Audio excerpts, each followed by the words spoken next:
have educators that are available. And so we're hoping to kind of seize on that like opportunity that we glimpsed in the future and leverage some of the one-time funds to really pilot more flexible scheduling approaches now that we've seen the potential and the fact that many of the students who were unable to attend during the regular school day can attend at that time. And, you know, I think that I would encourage any district administrators here to consider how the one-time funds that you're probably trying to figure out what to do with could be deployed in that manner. It certainly can support credit recovery and addressing other sort of other barriers to graduation or just English acquisition for students for whom that's a goal. Thank you, Tom. Melissa?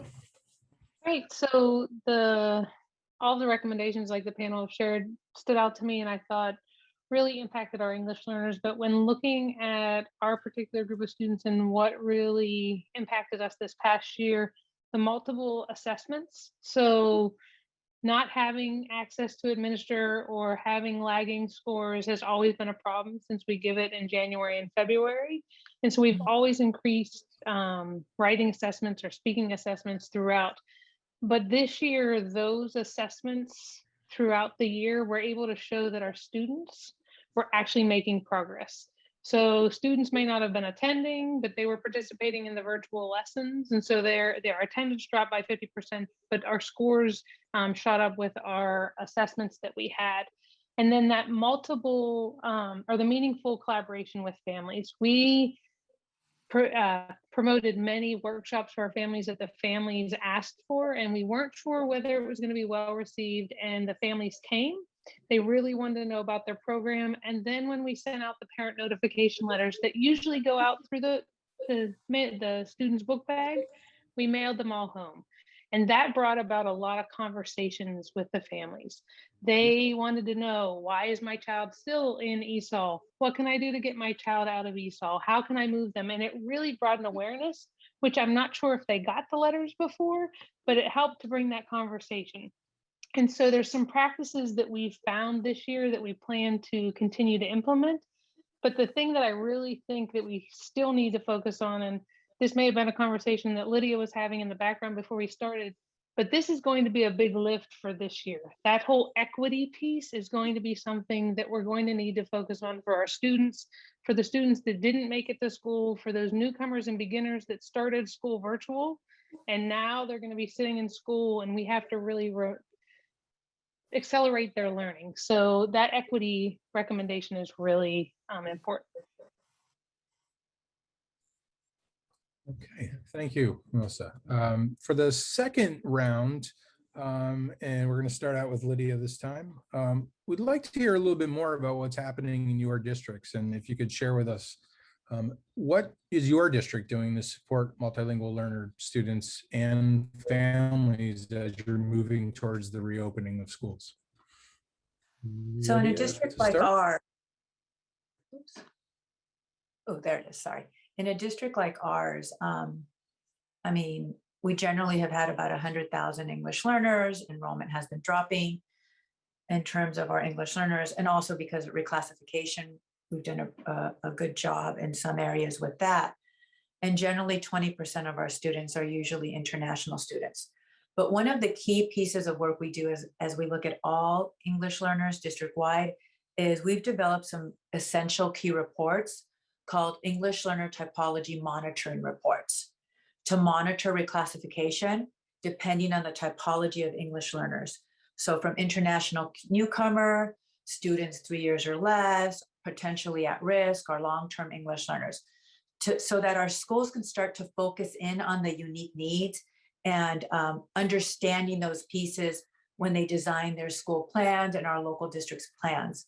The other piece that we've done, in particularly for our international students, is although there was some funding changes with our Title III immigrant funds, we were able to leverage other funds to continue our coach and counselors at our 18 highest count international schools.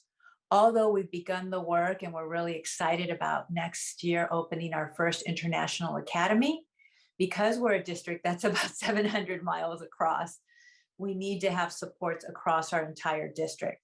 But the internationals model that we're building will influence a lot of the practices across our entire district. And then in the assessment pieces, we have multiple assessments. I think the challenges that we have is the balance between strategic assessment, over assessments, what assessments are critical for international students for to influence instructional practices, which ones are related to compliance, and how we build capacity to understand how to leverage them. And I would say the next piece that we're working on is how do we engage our families more thoughtfully now that they see what's happening more in terms of the teacher-student interaction or the experiences that they're having. More questions are coming up about services. What is designated ELD? What does the rest of the day look like? How much language time will my child need?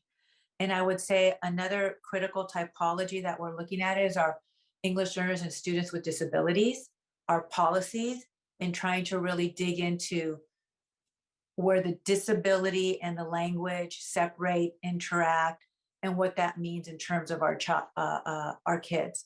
Our families are very, very interested in that because right now about 20% of our students with disability, we have about 68,000 are English learners as well. So a lot of different avenues, a lot of different pieces when we look at this holistically. But really excited about next year and the implications to more schools. Thank you. Thank you, Lydia. Melissa? So we have really been working on our enrollment process. So as we switch this year, it switched to virtual, and our district does plan to continue that.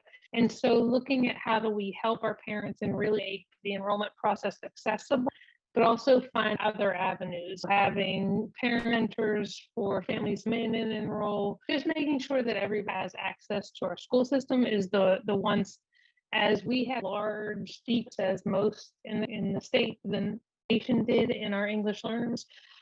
So trying to find a way to make it easier for our students to navigate the registration process. And then with that, we do anticipate a large increase in our kindergarten students because a lot of parents kept their kindergartners home. But then we also anticipate a large increase in our unaccompanied minors. In Prince George's County, we're the 4th largest recipient of unaccompanied minors. And as we know, that trend is going to increase. Lydia spoke about the decrease in funding. We didn't receive any last year.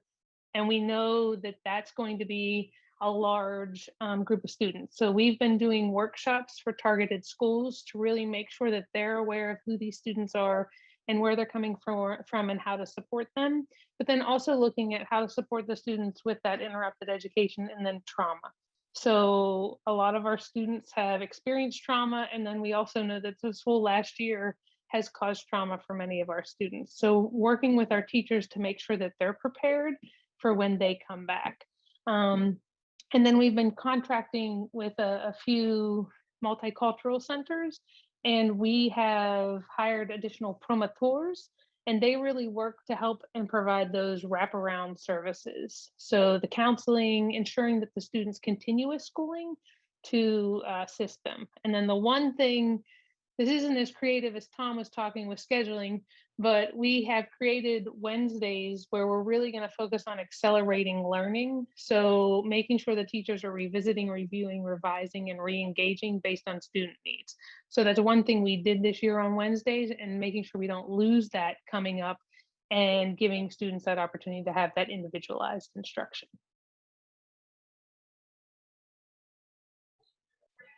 Is it my turn? Thank you.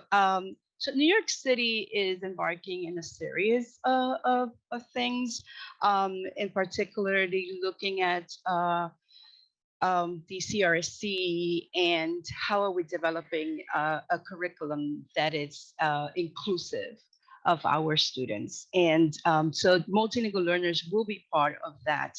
We're also embarking as a city in assessment, particularly in screeners, and looking to ensure that we know where students are to ensure that they're getting, again, what I said before, excellent and rigorous instruction.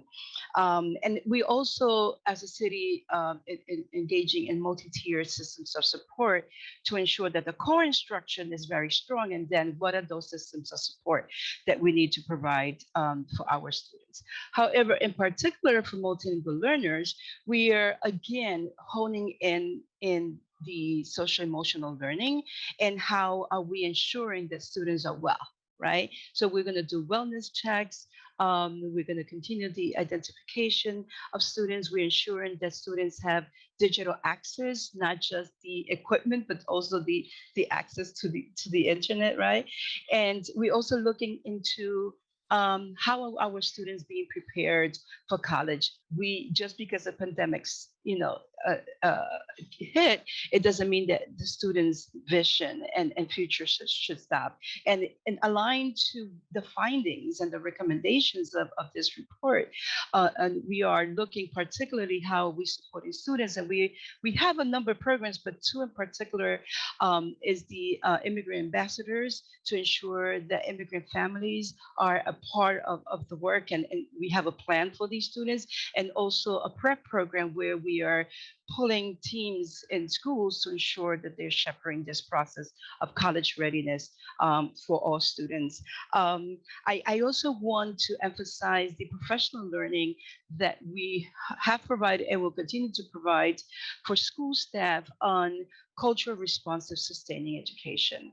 We need parent coordinators, guidance counselors, teachers, school administrators, even school aides to know how to work with immigrant families and families of multilingual learners, so to ensure that these families feel they have a welcoming environment, they are affirmed, and they understand the process, how schooling happens for their children, so they can also be of support. We learned a lot during the pandemic, especially how families were able to connect via Zoom or other ways into meetings that they never were able to join because of working hours, right? How do we then take advantage of that learning and do this work across the board? So we are continuing to develop these plans. Our focus is always we want multilingual learners to be at the center of the work. They're not a team, a group. Aside, we have over 140,000 multilingual learners in New York City. So we want to ensure that everything that is happening for other students, also our multilingual learners have access to that. How do we ensure that that happens is the work that we're doing. Thank you. Thank you, Mirza. And Tom. Yeah, somebody in the somebody who's attending this almost just read my mind. So lots of shared things. We're expecting kind of a surge in enrollment at the same time as we're really thinking around how do we re-engage the students who were only marginally engaged last year. So we have a phenomenon that I'm sure is familiar to many of you of students who sort of maintained their enrollment, and partially this had to do with how we even constituted school attendance last year, which was a little bit nebulous, who are not really engaged in school. And so to answer the question, we are hoping to literally have people knocking on doors. So we know who these students are. We can clearly parse out who was either dropped from the system for just not showing or whose attendance was next to nothing. And we are prioritizing staffing to really do outreach to those students. Now, the extent to which that outreach can address whatever the fundamental barrier to attendance is will vary.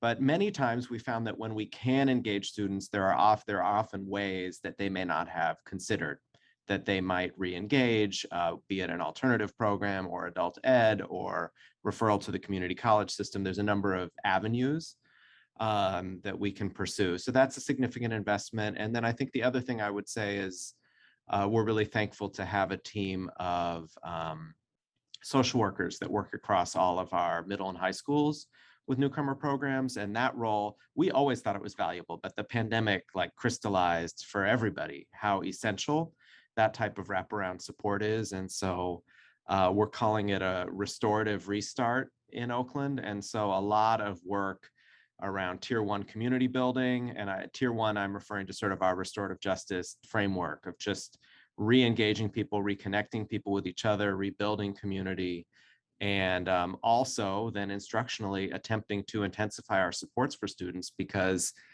we have, I'm sure we all have definitions of students with interrupted education. Well, we have just witnessed a huge interruption in education. And so some of the strategies that we used to take for students who had interruptions prior to arrival in the US are now appropriate for the students that we had before the pandemic. And so with all of the one-time funds that I made reference to before, we're hoping to, intensify our supports for the students who were very, very limited in their engagement last year.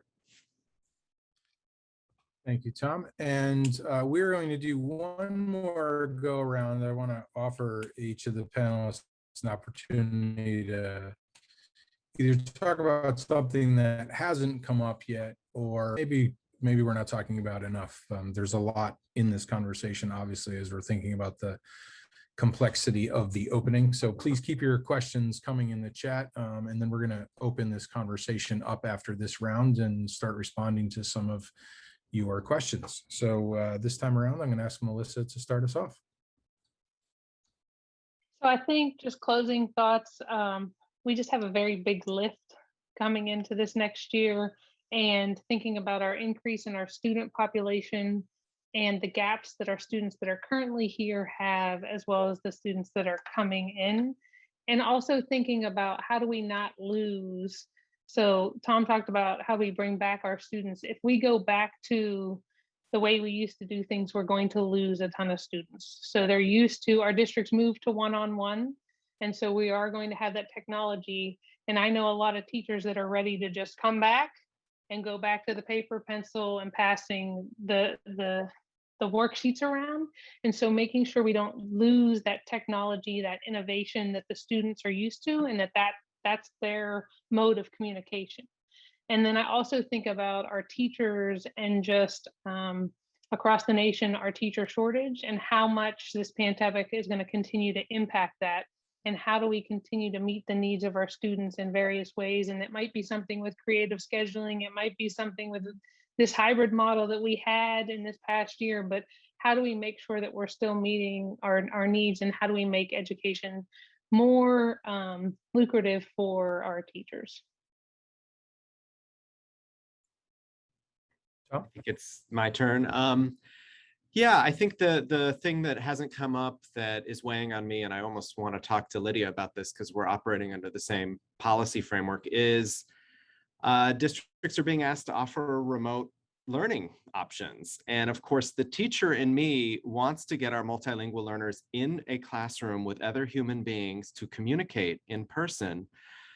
Yet some of the same pressures for work or for caring for children may lead some of our multilingual learners who are the furthest from reaching the kind of achievement that we'd like to see to select remote learning. And so what I am anticipating navigating over the next few months is how do we uphold our obligation to provide those families with the options that they're entitled to, while also really conveying the concern that we have around the efficacy of those programs, particularly for emergent bilingual students. And so while we certainly have learned a lot about how to support language development remotely, I would be hard pressed to find a single educator in our system who thinks that it is more effective than doing so in physical reality. And so that is going to be, I think districts all over California at least are waiting to see how much families opt into the kind of independent distance option, and then what demands that puts upon us in terms of meeting the needs of students in that context. Thank you, Tom. Mirza, could you keep us going? Yes, I'm going to echo what Melissa and Tom raised. Those are real issues that are coming up for us as well. I'm just going to add a focus that New York City has. It's called SEAL, Social Emotional Academic Learning, and we're going to hear a lot more about that. And the challenge is, how are we ensuring that we are not coming. It's a new normal, and how do we ensure that we're centering still around high expectation, rigorous instruction, a welcoming and affirming environment, and a curricula that is inclusive and assessment, and that we are providing professional learning for our teachers, and ensuring that not just the teachers, principals, and everyone else, that we can work together in lifting our students and keeping the students at the center. I just want to keep, harping on how important is ensuring that our students are getting receiving excellence across the board. Thank you, Mirza. And Lydia, please. Thank you. Well, I wake up every morning and go to bed every night just with all of us, right? Our heads spinning about different things we need to do to support our students academically, emotionally, and connect them back to just joy, right? Just the piece of joy about being a scholar and being in relationships with other humans besides a device. One of the things that I've been thinking about a lot is regarding reading wars, reading science, multilingual learners, and how we need to support the system around literacy, but really keep emphasizing that oral language piece, that discussion piece, and how critical and how much that will influence how our multilingual learners achieve, how they feel about themselves, all of those different pieces, because there's different, polarities that we're being pulled on. That's something that's been in my head a lot, trying to think about that. In terms of independent study, we're setting up our systems, we're ready to go. It would be a little more robust than what we would have considered independent study in the past, but it will depend on the numbers. I am hopeful, though, that I think sometimes it's just as simple as schools putting out school is open, on their marquees and banners and all of that, because many of the communities we serve walk by our schools. They need to see that just kind of stand out everywhere. I was mentioning to Joe earlier, as we start our academy, we're actually painting the building and designing it because there's something to that marketing piece. We've been doing a lot with enrollment, trying to get information out there, but the numbers as of right now aren't coming in as high as we anticipated in all enrollment numbers. So there's going to be a transition time. I do, though, think that there are some students who have thrived, even some students who we think about scheduling, who, depending on their level and where they are, it might just work for them. So our challenges, especially as a school leader, and you guys call this out in the report regarding the operational and logistical pieces, is how do we understand all the different systems, just like, again, they're not a monolithic group, and what fits for what group of students when, in a lot of transitioning between different systems. So I believe the level of leadership at our school level and how we support at a district level, our leadership teams and our teachers is going to be essential, especially with all the additional funding that we're pushing, at least in our district and with autonomies, to our schools. So it's about meeting in teams like these and talking through the uniqueness of each school, the students we serve, and the different typologies of our multilingual learners to serve them best, and then resetting every few months as we work through this for success for them. Thank you. I know I have questions, but I don't get a chance to ask any more. We're going to go to your questions that you've been giving us over the last several minutes. So I'm going to make a quick comment and then turn this over to Dariana Castro, who's going to lead us through the Q&A. Some of you may have heard several days ago, the Secretary of Education, Miguel Cardona, said that in order to help students recover from the setbacks of the last year, educators need to re-engage with families whose ties to schools have been frayed by COVID-related upheaval. And I think you heard a lot of that reflected in the comments that people were making today. And the only other thing I wanted to add was just that this is now if we think about it, this is the third year in a row that we have had a very unusual and difficult school year. We had the year that was interrupted at the end by COVID. We've had this entire past year of remote and hybrid and different configurations. And now we're going back into another unique year where we have a lot of people who've been away from school for a very long time. And in some cases are really worried about coming back or don't want to come back. And we're all going to have to deal with that in the year ahead. But as many people have commented on, we're not going back to what we had before. We're going into something new here. And it's been a very long time since we've had a year that has begun in the same way as the prior year. So for the adults and for the students and for families and for everybody else. So our lives and some of our lives even more than others have been really thrown up into the air and landed in a very unsettled way. So we have a tough year ahead of us. And as you've heard, there are a lot of different things to think about. So I am going to ask Dariana Castro, who is our Director of School Development, to step in now, and she's going to help us look at some of the questions which you all have been contributing. Dariana? Everyone, yes. So the first question we have is, well, there were actually a couple of questions around implications for elementary. So if any of the panelists, how do some of these findings or recommendations apply or perhaps not apply to your district's elementary school? So some of your observations at the elementary level.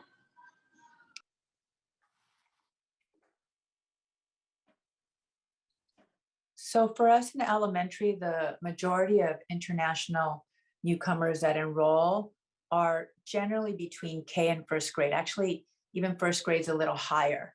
So some of the things to think about for us have, and that's why I'm thinking about, reading a lot and literacy and oral language development is, so what do we do for kiddos who missed out that first year of kindergarten, that developmental year, whether they had it or not? What their experience has been like. So that family piece connects with me really strongly around that. We're also looking at, in our district, we've moved a heavy lift of about 250 primary promise coaches who actually serve about 50% of the students they serve are English learners, which is the appropriate place and the appropriate time. But now I'm looking at it, leveraging what am I going to do for my 4th and 5th graders, going back to Joe's comment regarding the last 2 years and now going into this 3rd year. There's a group there that before they go on to middle school that I want to make sure we support. So we're trying to figure out piloting some key positions around language and literacy for this key group, and then connecting with families as well. Those are the initial thoughts I have. Anyone else? I think just to add to that would be the multiple assessments for our elementary age students, and that we're really trying to dig into where their gaps are and trying to accelerate that learning, not just starting their instruction where they are, but really helping to push them to the next level. And I think if we wait for our next formal assessment to come around, we'll be waiting a long time. So making sure that we're helping our teachers to build that capacity with their assessment.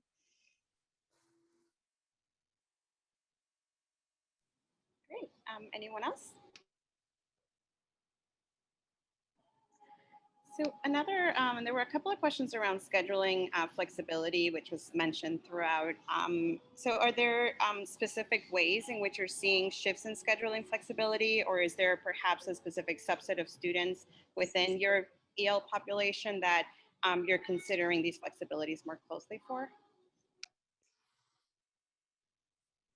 I can elaborate on that since I spoke to it earlier. I mean, I would definitely say in terms of the second question, subset of students, for us, it's really about the older high school age, 16 to 20, 21-year-old students that we struggle to maintain enrollment for the most, usually due to pressure to work or to care for children.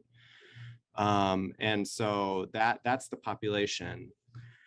Specifically, it's almost like in hindsight, we just needed to get over ourselves a little bit in terms of it's not that complicated. It just felt like we were breaking out of the way that things have always been done. And of course, Zoom made it easier. There was no need to have facilities open at an hour that they were not typically open, or to have a campus supervisor, you know, kind of other staffing in place. And so I think that the last year gave everybody a chance to see what it was like to have a teacher hold space via Zoom and have that really be the entire school context at a given moment in time for a student.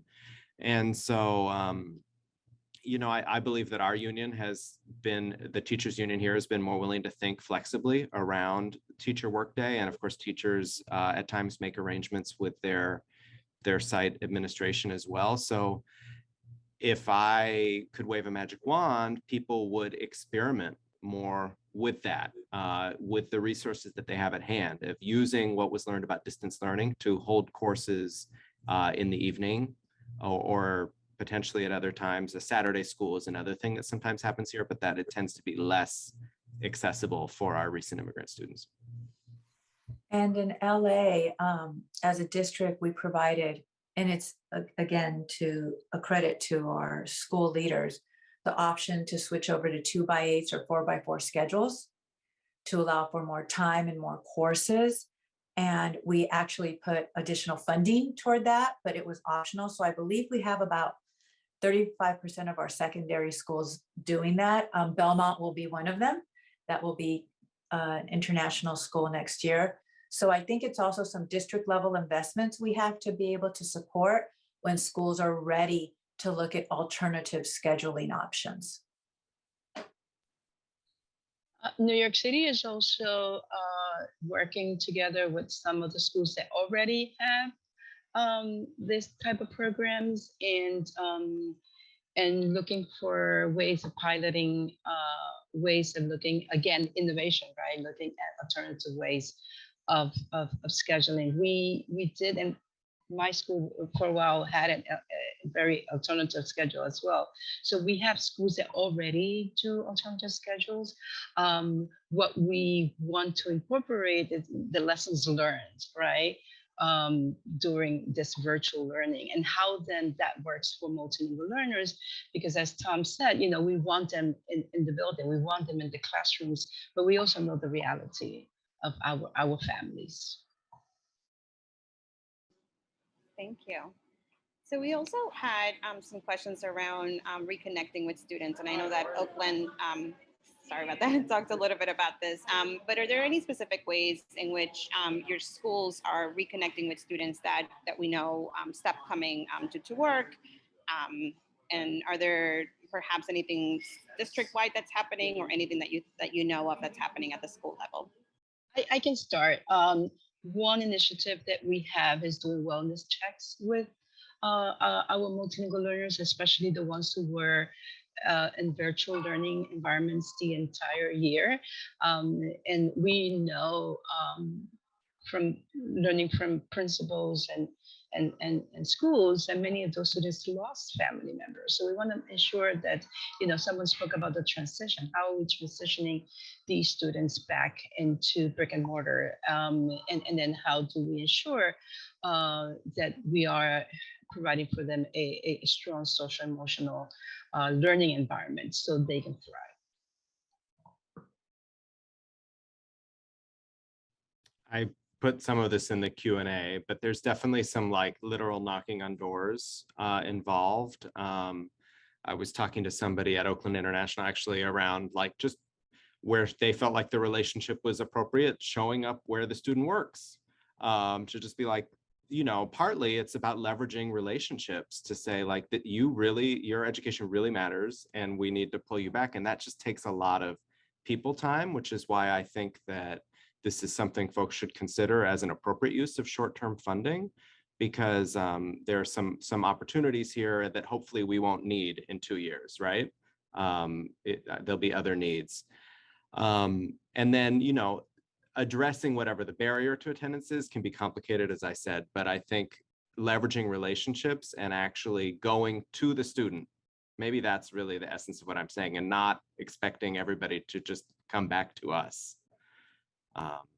I would say the other thing in Oakland is we kind of have this community schools model. So the schools are providing food. There are, you know, we do a lot of work to provide access to Medi-Cal, which is the state-run insurance. And so there's there's some authentic needs that people have to engage with school district staff, because we're a portal to other resources, and we leverage those opportunities to try to pull people back into the classroom, which is of course our primary or our first function.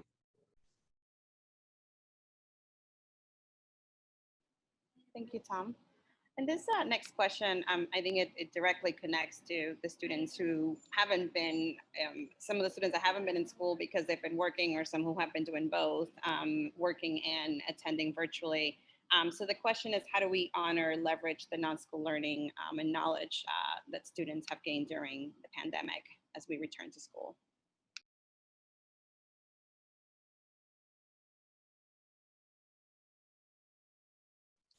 I think that's a hard one, but I think it's also similar to making sure we bring back, and I know Tom was talking about, I don't want you to all do all technology. It's going to be hard when we try to add that technology, but not losing the bits of technology, that language that the students have learned.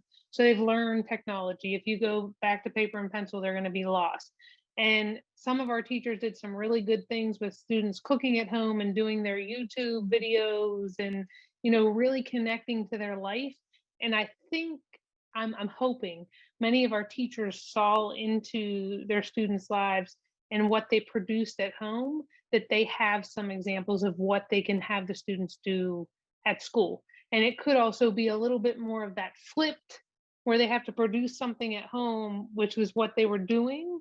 So I feel like still being able to bring some of that into the school setting.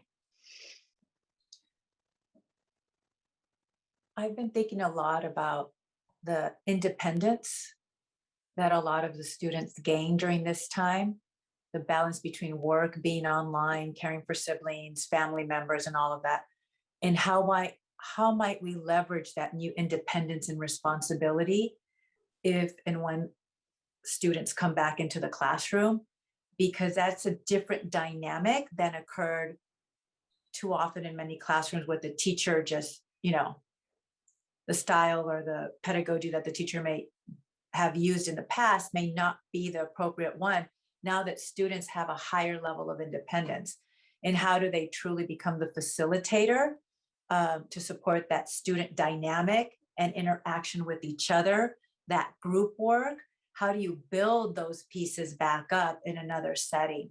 I've also been thinking a lot about just what's happening again globally with every identity group, and how do we talk about that multicultural piece, honoring knowing my own story, but how do I also make the time to know someone else's story and their background and not make assumptions? So just kind of connecting all those different pieces. And I think there's some amazing practices we've been seeing with teachers who know how to do that.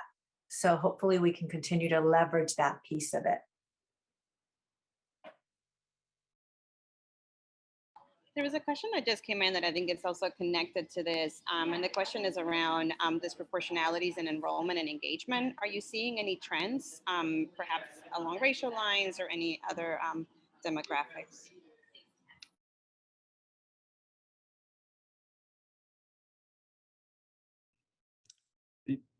I mean, briefly, our newcomer or, you know, recent immigrant enrollment is very predominantly Central American. And so it has very much mirrored what, you know, official numbers from the Southwest border are. When those numbers go down, our enrollment goes down. When it goes up, it tends to go up with like a 3-month lag. Immigration in Oakland from Yemen was very strong before the prior president. And so we're curious to see if that does pick up, given the changing rules related to travel and migration. But, you know, generally for us, it's just about what's happening from Central America at this time.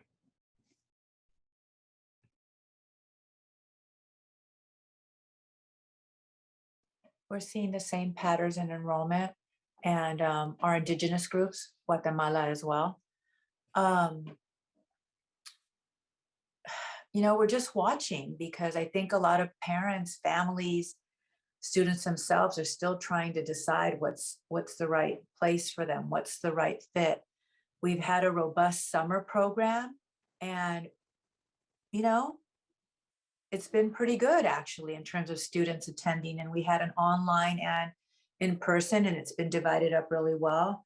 I do think though, once schools, you see people at sites and there's that interaction happening and activities that promote all of those well-beings and relationship pieces and everything, I feel like enrollment will increase, but there is still a lot of intentionality that we have to do in a lot of communities. I mentor a student myself, and it is weekly dialogues around, you can do this, keeping your integrity, keeping your word, don't give up, dialogue with mom. So it's, I think Tom mentioned it, it's that relationship piece, investing in it now with funds we have now and the additional time we're trying to create, because that will last much longer than anything else, even when the funds run out. And that is actually, Tom, I'm so glad you brought that up. That model sets a foundation for that student to eventually do that for someone else, right? Pass it on. So that's a big piece to lift.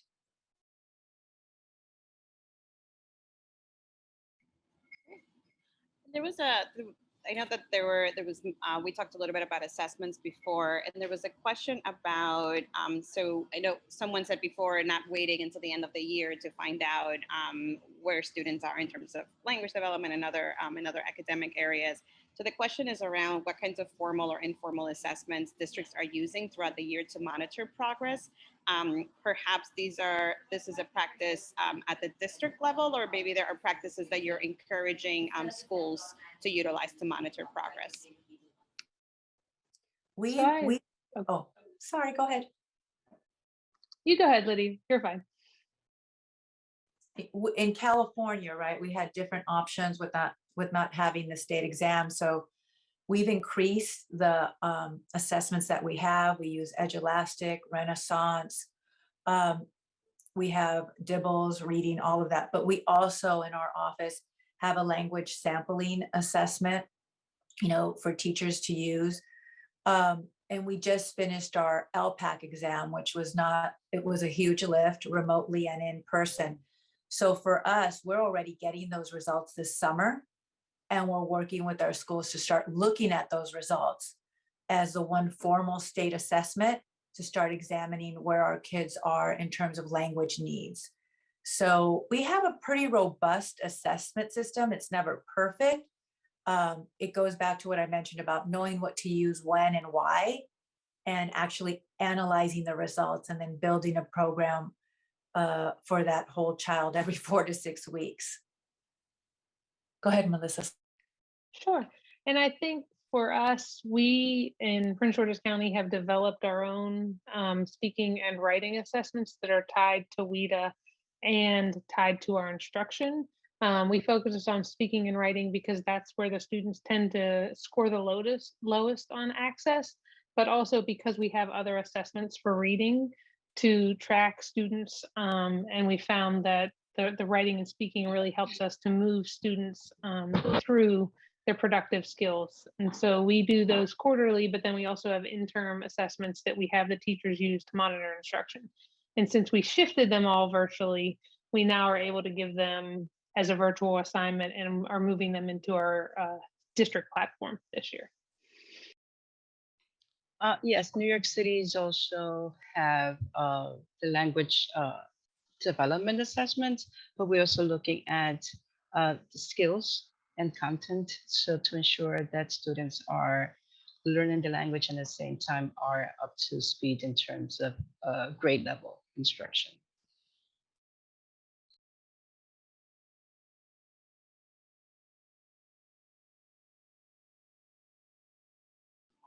I think, do we have time for one last question, Joe? I think we do. So there was a question that just came in, which is staffing programs meant to support multilingual learners a challenge? And if so, how do you systematically approach this issue? I unmuted myself when you started. It's such a challenge. This year is going to be an example of how you can throw money at a problem and not solve it, I think. But I would say more hopefully, our best bet is working to employ former students, both in terms of who is qualified to serve in a responsive way to our, recent immigrant population, as well as, who we're in relationship enough to involve. A challenge that we have is meeting minimum requirements for district roles. And so, we work with some community partners and get creative in other ways to bring in people that we think can meaningfully contribute to the work. But this is emerging as a huge challenge. I think we all knew this was coming, and now it is a really good market to be looking for a job in a school system right now, because we're looking high and low. Yes, New York City is also has that challenge, but we work year round with our partners, colleges, and human capital offices, and have in-house program for teacher certification, and also college programs for teacher certifications, to ensure that we get teachers who are already in the system to get their certification, and to also recruit teachers into the language to be able to teach our L programs. One example is I had a group of teachers in my school to get the ENL certification, and then I had another group of teachers get the bilingual certification, and working on the special ed bilingual certification. I didn't get that done, but so those are some of the programs that New York City has, but it's year round, because we have our need is tremendous, even pre-pandemic. And I think, like Mirza, in Prince George's County, we have the same struggle. We've been really focusing on growing our own. And so it's really hard to find people, especially qualified teachers who can really teach in English language learners. And so we've worked on developing master's programs as well as certificate programs. And we're now looking at collaborating with community partners who can work with our international population who may come with a degree that doesn't qualify, and helping them to get the qualifications to eventually get a teaching certificate. So we're looking at resident teacher programs for that particular population. And in Los Angeles, we have all of those similar types of programs as well. And now we're just starting discussion on how do we leverage our seal of biliteracy students for that potential pathway. We do have TA pathways, but I don't feel we've leveraged those kids. We had about 7,000 students receive a seal of biliteracy. We actually increased it during this pandemic year, some intentional work around that. But I would say once they're hired, it's that ongoing support. This reminds me in California when we had 20 to 1. And I remember running all that and trying to support teachers or people who had different experiences. So how do we continue that ongoing support and developmental piece? Again, I think starting with how do teachers build healthy relationships with students as they, perfect the art of teaching as well.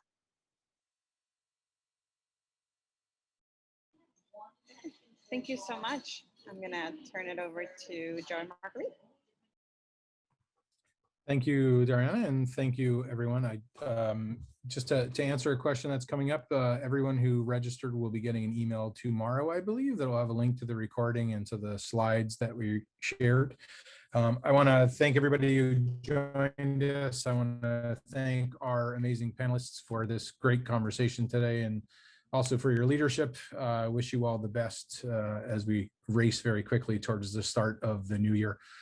A lot of very hard work ahead, but very important work. And as some of us were saying as we were starting this, we need to figure out a way to take care of ourselves as well. So I hope you all figure out some way to do that, and we all do, before we start what's going to be a very challenging, but hopefully a very rewarding year in many ways as well. So thank you, everyone, for this great conversation, and we look forward to seeing you all again at some point.